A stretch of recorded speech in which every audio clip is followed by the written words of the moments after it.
Keep yourself for a smoke.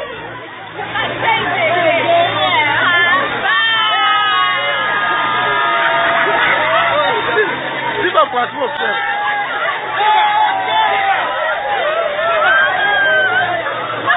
Keep up for a smoke, sir. Yeah, this is the best wedding in Mbi, sir. This is the best wedding. You can see him driving with his tipper. Today is his wedding day. Okay. Yes.